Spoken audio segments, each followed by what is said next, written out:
So here's the deal. My friends bet I couldn't do it. They said, you can't watch a full-on horror movie by yourself in total darkness. And I was like, watch me. So tonight, that's the plan. I'm doing this challenge. I've turned off every single light in my apartment. It's pitch black. The only thing glowing is the TV screen. It feels like a giant, spooky eye staring right back at me. I've got my phone right here, just in case, but I'm trying not to use it. The movie is called Cursed Estate. I've heard it's actually terrifying. My heart is already pounding a little bit. It's probably just the excitement, right? The whole point of this is to prove I can handle it. I've always been curious about fear. The story kicks off with 5 friends. There's Alex, the adrenaline junkie who came up with the idea to spend a night in the abandoned estate. Then there's Emily, the total skeptic who thinks ghosts are a joke. Matt is the opposite. He's super into paranormal stuff and brought a bunch of ghost hunting gear. Sarah is the quiet, observant one, and Jack is the history buff who knows all the legends about the place. They pull up to the giant, creepy house, laughing and making jokes. It's all fun and games for them. I'm sitting here like, guys, this is a terrible idea, but you know they're going in. The house itself is a whole character.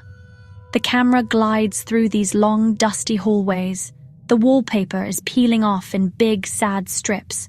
Cobwebs hang from the chandeliers like old party decorations. Their flashlights cut through the darkness, revealing old portraits. The eyes in the paintings seriously look like they're following them. Jack starts telling the story of the family who used to live there. Their youngest child vanished a century ago and was never found. At first, the night is full of nervous energy and dumb jokes. Alex jumps out from behind a curtain. Everyone screams, then laughs. They take goofy photos to keep it light, to prove it's all just a story. But then a heavy wooden door at the end of a long hallway slowly creaks open on its own. They all freeze. Alex laughs it off. Just the wind. But there's no wind. The air is completely still. I'm watching this. My apartment feels colder. A noise from my kitchen, probably the ice maker, but my brain goes, ghost. The friends regroup in the main hall, trying to rationalize. A grandfather clock, stopped for decades, suddenly chimes once. It echoes down the halls. Nobody is laughing anymore. Faces pale in the flashlight beams. The film nails little moments, not monsters jumping, just unsettling whispers all around. Matt pulls out an audio recorder. Emily insists it's nerves, but her voice is shaky. Fear creeps into her eyes. Sarah finds a small locked music box. My heart is pounding. Every pan down a dark hallway feels like something at the end. A shadow darts across the top of a staircase, way too fast to be human. They all see it. There's no denying it this time. Emily, the skeptic, lets out a small gasp. When the one who refuses to believe finally shows fear, everyone's terror skyrockets. Matt whispers the spirit is getting stronger, trying to communicate. Alex, the tough guy, is first to crack. Okay, this was a bad idea. We need to leave, now. The group dynamic falls apart. Fear eats away at friendship. Jack argues they can't leave. He's obsessed with the missing child mystery. They're close. While they fight, a huge ornate mirror explodes like a gunshot. I almost drop my phone. They sprint to the front door. It's locked. It won't budge. They are trapped inside the cursed estate. Their faces are pure terror. The realization crushes them. I'm tense, on the edge of my seat. The film uses silence, then sudden slams and shatters. It's an assault on your nerves. The friends turn on each other as the house closes in. This is not going to end well. With no way out, they follow Jack's plan, find the source of the haunting. He thinks the diary is the key. They huddle in the library, reading the mother's words. The entries get darker and desperate, about her daughter Lillian, talking to an imaginary friend in the walls. She heard scratching from the nursery and a sad little tune, the same song as the music box. It reveals a horrifying truth. The family had another child with a deformity, hidden in a secret room to avoid scandal. The ghost isn't Lillian. It's the forgotten child they left to die within the walls. The family invented the missing daughter story to cover it up. The spirit haunting the estate isn't evil. It's a victim, trapped by injustice, waiting to be seen. They find a loose brick in the nursery fireplace. Behind it, a hollow space with a small locket. Inside, a faded photo of a child, not Lillian. On the back, scratched into metal, Thomas. The spirit finally has a name.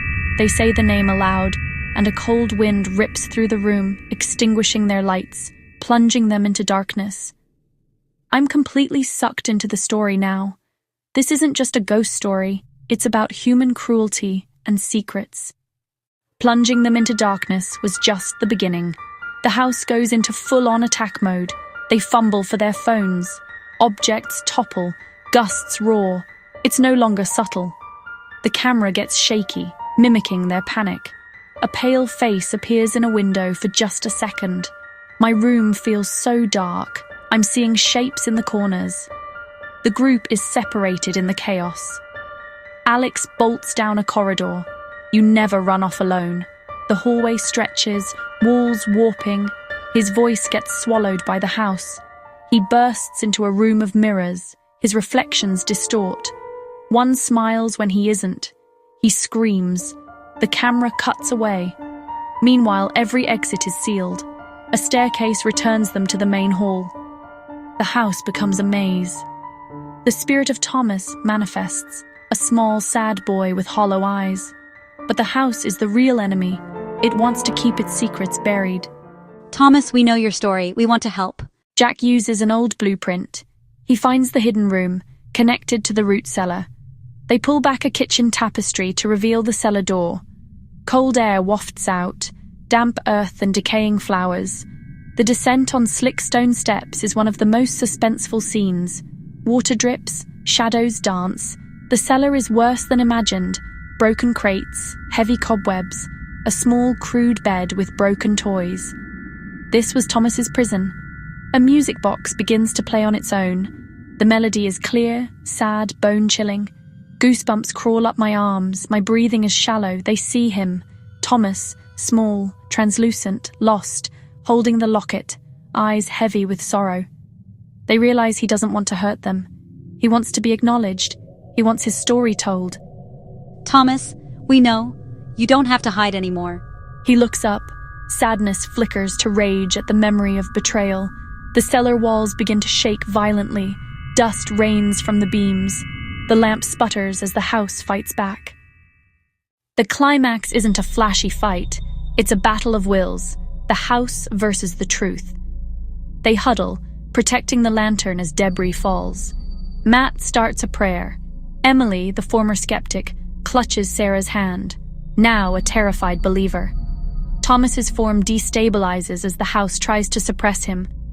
Jack shouts, "We have to tell his story, out loud. The house can't stop the truth if we speak it." They form a tight circle and speak his life into the air. His birth, his hiding, the lies, the cruelty.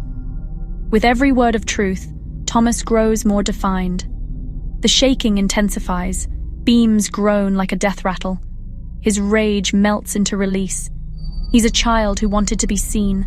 A beam of light pierces a boarded window, illuminating Thomas. He turns toward it, smiles sadly, and fades. The music box stops. The shaking stops. Deathly silence. They embrace, exhausted. The front door creaks open. Dawnlight floods in. They walk out, blinking. When the movie ended, the screen went black. I was left in complete darkness. The silence was deafening. I didn't move for a solid 5 minutes. My heart pounded, and then the fear faded, replaced by a heavy sadness. That movie was more than jump scares. It was terrifying. I jumped more than once. But the real horror wasn't the ghost. It was the secret. What people did to a child out of shame and fear. I turned on a lamp. Warm light filled the room. I could finally breathe. Shadows disappeared.